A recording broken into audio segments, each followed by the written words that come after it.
Today we're going to read a book called Lillie's Purple Plastic Purse by David Hankes. I like this book. Lillie loved school. She loved the pointy pencils, and she loved the squeaky chalk, and she loved the way her boots went clickety-clickety-clack down the long, shiny hallways. And she loved the privacy of her very own desk, and she loved fish sticks and chocolate milk every Friday in the lunchroom, and most of all, she loved her teacher, Mr. Slinger. Mr. Slinger was sharp as a tack. He wore artistic shirts. He wore glasses on a chain around his neck. He wore a different colored tie for every day of the week. "Wow," said Lillie. That's about all she could say. Wow.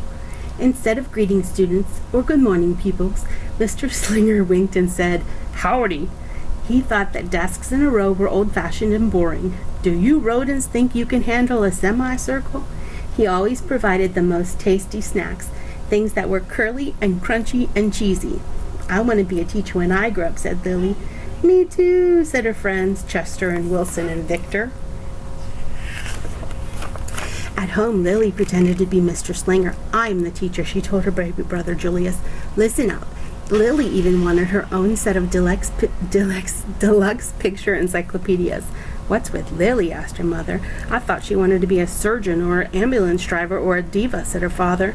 "It must be because of her new teacher, Mr. Slinger," said her mother. "Wow," said her father. That's about all he could say. Wow. Whenever the students had free time, they were permitted to go to the light bulb lab in the back of the classroom. They expressed their creativity through drawing and writing. Lillie went there a lot. She had a lot of ideas.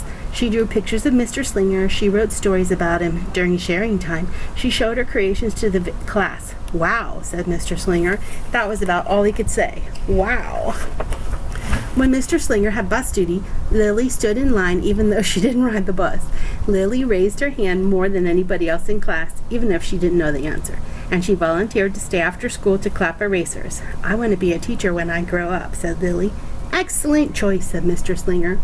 One morning, Lillie came to school especially happy. She had gone shopping with her Grammy over the weekend, and she had a new pair of movie star glasses, complete with glittery diamonds and a chain like Mr. Slinger's. And she had 3 shiny quarters, and best of all, she had a brand new purple plastic purse that played a jaunty tune when it was opened.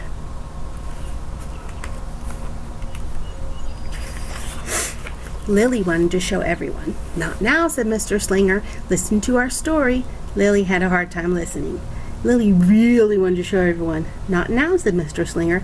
"Let's be considerate of our classmates." Lillie had a hard time being considerate. Lillie really wanted to show everyone. "Not now," said Mr. Slinger. "Wait until recess or sharing time."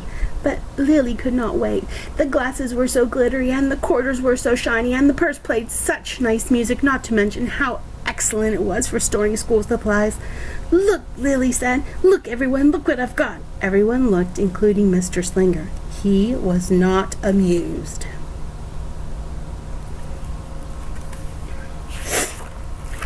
"I will keep your things at my desk until the end of the day," he said. "They will be safe there, and then you can take them home." Lillie's stomach lurched. She felt like crying. Her glasses were gone. Her quarters were gone. Her purple plastic purse was gone.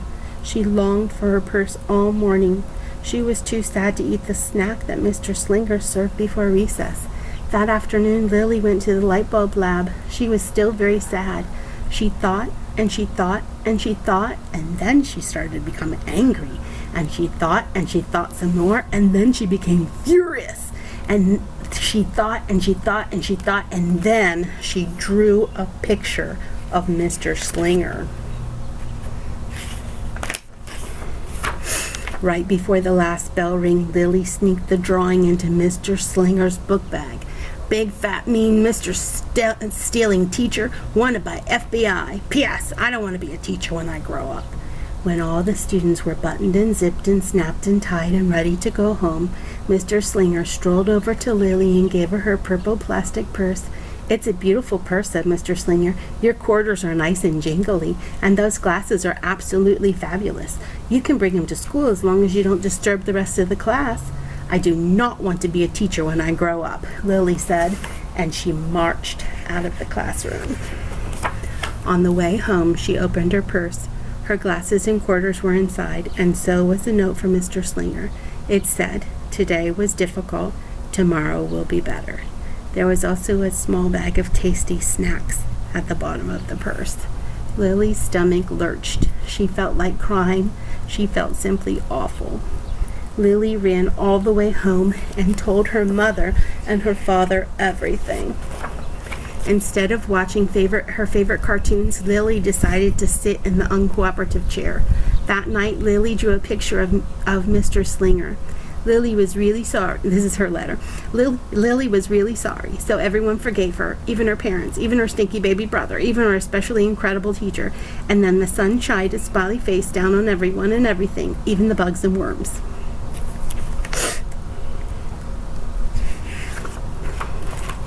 Lillie's mother wrote a note, and Lillie's father baked some tasty snacks for Lillie to take to school the next day.